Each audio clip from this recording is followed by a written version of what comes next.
पैसा और परिवार। रमेश का एक छोटा सा परिवार था जिसमें एक खूबसूरत पत्नी और दो प्यारे बच्चे थे। उसकी पत्नी और बच्चे हर हाल में खुश थे, लेकिन रमेश उन्हें ज़िंदगी के सारे ऐशो आराम देना चाहता था और इसके लिए वह प्रतिदिन 16 घंटों से भी अधिक काम किया करता था। दिन भर ऑफिस में काम करने के साथ साथ वह सुबह और शाम ट्यूशन सेंटर में ट्यूशन भी पढ़ाया करता था। वह सुबह सुबह घर से निकल जाता और आधी रात के बाद घर लौटता था।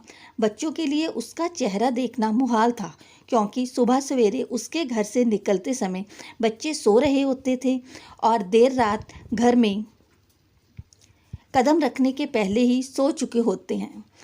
हाँ, रविवार को ज़रूर वह घर पर होता, लेकिन उस दिन भी वह किसी न किसी काम में व्यस्त रहता और उसका समय परिवार के साथ ना बीतकर काम करते हुए बीतता। परिवार उसके साथ क्वालिटी टाइम बिताने का बस इंतज़ार करता रह जाता।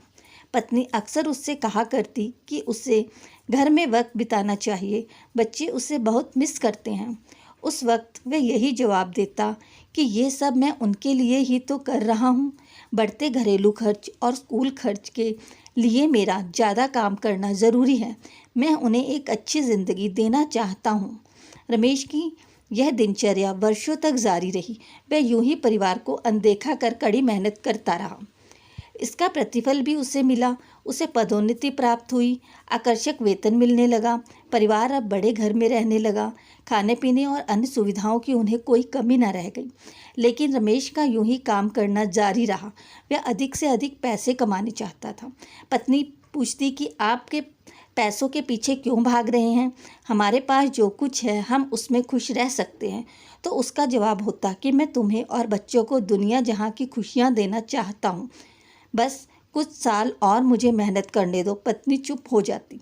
2 साल और बीते। इन 2 सालों में रमेश बमुश्किल अपने परिवार के साथ समय बिता पाया। बच्चे अपने पिता को देखने, उससे बातें करने को तरस गए। इसी बीच एक दिन रमेश की किस्मत खुल गई। उसके दोस्त ने उसे अपने व्यवसाय में हिस्सेदारी की पेशकश की और इस तरह रमेश एक व्यवसायी बन गया।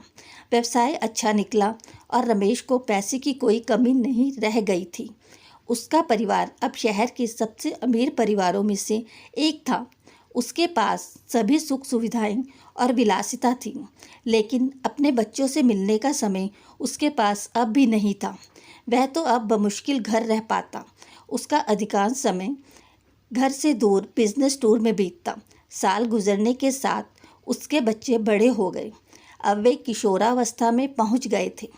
रमेश भी इन सालों में इतना पैसा कमा लिया कि उसकी अगली 5 पीढ़ियां शानदार जीवन जी सकती थी। एक दिन रमेश के परिवार ने छुट्टी बिताने समुद्र तट स्थित अपने घर जाने की योजना बनाई।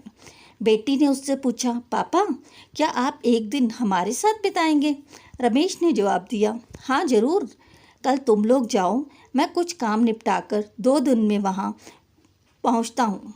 इसके बाद का मेरा पूरा समय तुम लोगों का है। पूरा परिवार बहुत खुश हो गया। वे समुद्र तट स्थित अपने घर चले गए।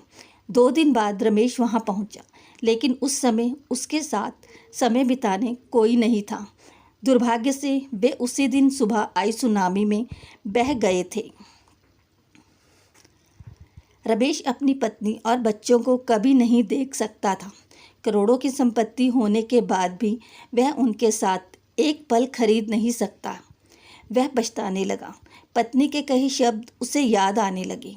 आप पैसों के पीछे क्यों भाग रहे हैं? हमारे पास जो है हम उसमें खुश रह सकते हैं। सीख, पैसा सब कुछ नहीं खरीद सकता, इसलिए पैसों के लिए अपने परिवार को महत्व देना कम मत करें। पैसा खो देने के बाद फिर कमाया जा सकता है, लेकिन अपने परिवार को खो देने के बाद दोबारा नहीं पाया जा सकता।